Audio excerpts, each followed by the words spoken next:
Bismillahirrahmanirrahim. Assalamualaikum warahmatullahi wabarakatuh. Puji syukur kehadirat Allah Subhanahu wa Ta'ala, yang dimana pada kali ini kita diberi kesehatan dan kesempatan untuk menjelaskan materi tentang ijma. Salawat dan salam tak lupa kita panjatkan kepada Nabi besar Muhammad SAW dengan lafaz niat Allahumma sholli ala Muhammad wa ala ali sayyidina Muhammad. Perkenalkan, nama saya Randi dari jurusan Pendidikan Agama Islam, Fakultas Tarbiyah dan Keguruan, Universitas Islam Negeri Sultan Toha Saifuddin Jamil. Baiklah, kali ini saya akan memenuhi tugas ujian akhir semester dari dosen pengampu Supratno Magister Pendidikan, dosen pengampu mata kuliah Usul Fikih. Adapun pembahasan saya adalah tentang ijma. Pokok bahasan saya tentang ijma adalah yang pertama yaitu definisi ijma, yang kedua dasar hukum ijma, yang ketiga rukun-rukun ijma, yang keempat kekuatan ijma sebagai hujjah, yang kelima bukti kekuatan ijma sebagai hujjah, yang keenam kemungkinan ijma sebagai hujjah, yang keenam terbentuknya ijma, ketujuh macam-macam ijma, ke-8 objek ijma. Simak video selanjutnya. Baik, yang pertama yaitu definisi ijma.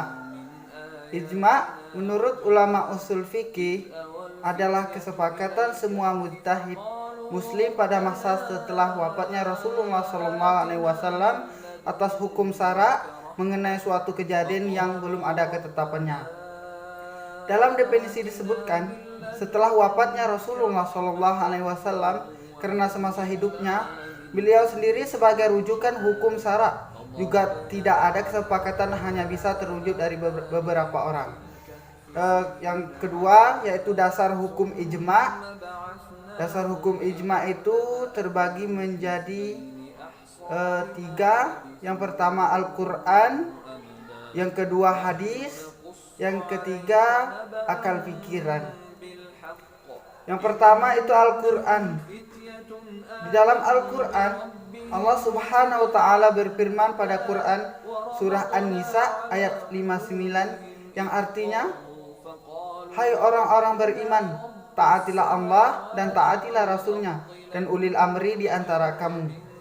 Perkataan amri yang terdapat pada ayat di atas berarti hal keadaan atau urusan yang bersifat umum, meliputi urusan agama. Ulil amri dalam urusan dunia adalah raja, kepala negara, pemimpin atau penguasa, sedangkan ulil amri dalam urusan agama ialah mujtahid. Dari ayat tadi dipahami bahwa jika para ulil amri itu telah sepakat tentang sesuatu ketentuan atau hukum dari suatu peristiwa, maka kesepakatan itu hendaklah dilaksanakan dan dipatuhi oleh kaum muslimin. Yang kedua itu yaitu hadis. Dasar hukum ijma berdasarkan hadis. Bila para mujtahid telah melakukan ijma tentang hukum syara dari suatu peristiwa atau kejadian, maka ijma itu hendaklah diikuti, karena mereka tidak mungkin melakukan kesalahan apalagi kemaksiatan dan dusta. Sebagaimana sabda Rasulullah SAW, artinya umatku tidak akan bersepakat untuk melakukan kesalahan. Hadis riwayat Abu Daud. Yang ketiga dasar hukum ijma yaitu akal fikiran setiap ijma. Yang ini dilakukan atas hukum syara, hendaklah dilakukan dan dibina atas asas-asas pokok ajaran Islam. Karena itu setiap mujtahid dalam berijtihad hendaklah mengetahui dasar-dasar pokok ajaran Islam, batas-batas yang telah ditetapkan. Jika memang sumbernya tidak ada, boleh menggunakan sumber lain, misalnya qiyas, istisar, atau yang lain, asalkan tidak menyalahi Al-Quran dan hadis. Kemudian rukun ijma. Yang pertama, harus ada beberapa orang mujtahid di kala terjadinya peristiwa dan para mujtahid itu yang melakukan kesepakatan menetapkan hukum peristiwa itu. Seandainya tidak ada beberapa orang mujtahid di waktu terjadinya suatu peristiwa, tentulah tidak akan terjadi ijma. Karena ijma itu harus dilakukan oleh beberapa orang. Yang melakukan kesepakatan itu hendaklah seluruh mujtahid yang ada dalam dunia Islam. Jika kesepakatan itu hanya dilakukan oleh para mujtahid yang ada pada suatu negara saja, maka kesepakatan yang demikian belum dapat dikatakan suatu ijma. Kemudian kesepakatan itu harus dinyatakan secara tegas oleh setiap mujtahid bahwa ia sependapat dengan mujtahid yang lainnya tentang hukum syara dari suatu peristiwa yang terjadi pada masa itu. Jangan sekali-kali tersirat dalam kesepakatan itu unsur-unsur paksaan sehingga ia harus menerima suatu keputusan. Kemudian kesepakatan itu hendaklah merupakan kesepakatan yang bulat dari seluruh mujtahid. Sebagian besar mujtahid yang ada pada maka keputusan yang demikian belum pasti ke taraf ijma. Yang demikian belum dapat dijadikan sebagai hujjah syariah. Kemudian tentang kekuatan ijma sebagai hujjah. Bila keempat unsur ijma di atas yang saya bahas tadi terpenuhi, maka hukum dari kesepakatan tersebut adalah undang-undang hukum syara yang wajib diikuti dan tidak boleh menyalahinya. Bagi mujtahid pada masa berikutnya, tidak boleh menjadikan peristiwa tersebut sebagai objek ijtihad karena hukum yang telah ditetapkan dengan ijma tersebut adalah hukum yang pasti yang tidak dibenarkan menyalahi atau merubahnya. Kemudian kita lanjut membahas tentang bukti kekuatan ijma sebagai hujjah. Sebagaimana Allah Subhanahu wa taala dalam Al-Qur'an memerintahkan kepada orang-orang mukmin untuk taat kepada Allah dan taat kepada Rasulullah sallallahu alaihi wasallam serta ulil amri. Pada dasarnya, hukum yang telah disepakati oleh pendapat semua mujtahid umat Islam adalah hukum umat yang diperankan oleh para mujtahidnya. Ada beberapa hadis dari Rasulullah SAW dan atsar dari para sahabat menunjukkan terpeliharanya umat dalam kebersamaan. Ijma atas suatu hukum harus didasarkan pada standarnya syarak pula. Karena mujtahid Islam memiliki batasan-batasan yang tidak boleh dilanggar. Kemudian kita membahas tentang terbentuknya ijma.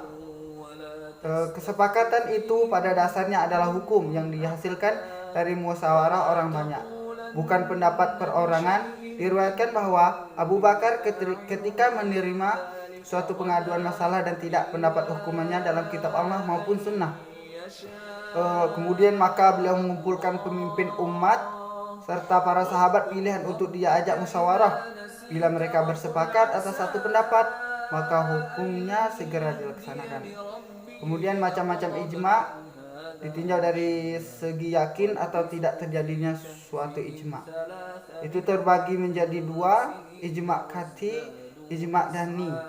Yang pertama kita membahas tentang ijma qat'i, yaitu suatu kesepakatan para ulama dalam menetapkan hukum suatu masalah tanpa adanya bantahan dari mereka.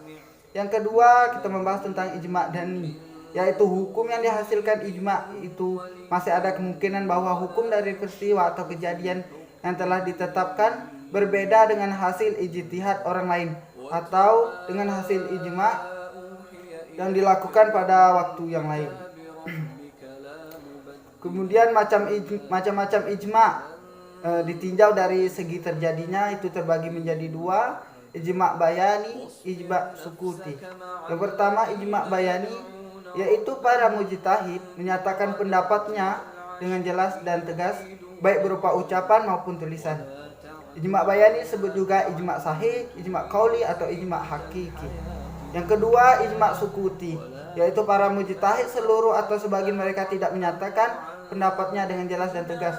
Mereka berdiam diri saja atau tidak memberikan reaksi terhadap suatu ketentuan hukum yang telah dikemukakan mujtahid lain yang hidup di masa itibari. Kemudian macam-macam ijma ditinjau dari masa terjadinya. Itu terbagi menjadi 5, ijma sahabat yang dilakukan oleh sahabat Rasulullah SAW. Yang kedua ijma khulafur rasyidin, yaitu ijma yang dilakukan oleh Abu Bakar, Umar, Utsman dan Ali. Tentu saja hal ini hanya dapat dilakukan pada masa khalifah Abu Bakar meninggal dunia, ijma tersebut tidak dapat dilakukan lagi. Yang ketiga ijma sahihkan, yaitu ijma yang dilakukan oleh Abu Bakar dan Umar bin Khattab. Yang keempat ijma al-Madinah, yaitu ijma yang dilakukan oleh ulama-ulama Madinah. Ijma al-Madinah merupakan salah satu sumber hukum Islam. Yang kelima ijma ulama Kufah, yaitu ijma yang dilakukan oleh ulama-ulama Kufah. Mazhab Hanafi menjadi ijma ulama Kufah menjadi salah satu sumber hukum Islam.